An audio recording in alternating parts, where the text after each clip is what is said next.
കേറട്ടോ sir? വേണ്ട, അവിടെ വന്നാ മതി. എന്നാ പിന്നെ ഞാൻ പോട്ടോ സാർ?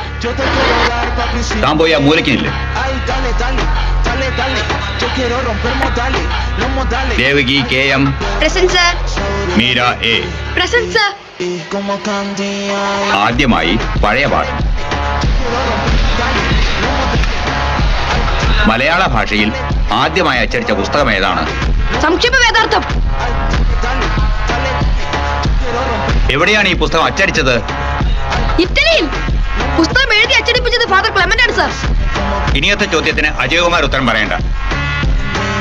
സമുദ്രത്തിൽ മുങ്ങിപ്പോയ കപ്പൽ ഉദ്ധരിക്കുന്ന പ്രവൃത്തി പോലെയാണ് ചരിത്രാഖ്യായിക നിർമ്മാണം. എന്താണ് പുത്തേഴ് ഇതുകൊണ്ട് ഉദ്ദേശിക്കുന്നത്?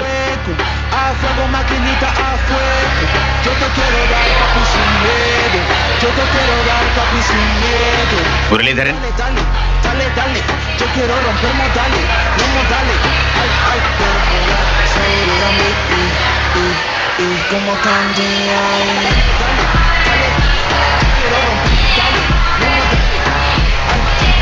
ഉത്തരം പറഞ്ഞാൽ എനിക്കിരിക്കാവോ സാർ?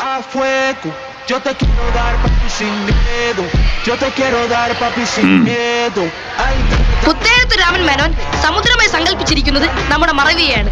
കപ്പൽ ഏതെങ്കിലും പ്രധാനപ്പെട്ട ചരിത്ര സംഭവമായിരിക്കും. ഒരു നല്ല ചരിത്ര നോവൽ എഴുത്തുകാരൻ പണ്ടെങ്ങോ നടന്ന ചില സംഭവങ്ങളെ ജനങ്ങളുടെ വിസ്മൃതിയാകുന്ന സമുദ്രാന്തർ ഭാഗത്തു നിന്ന് മനോധർമ്മമാകുന്ന യന്ത്രം കൊണ്ട് ഉയർത്തിയെടുത്ത് രസകരമായ രീതിയിൽ അവതരിപ്പിക്കുന്നു.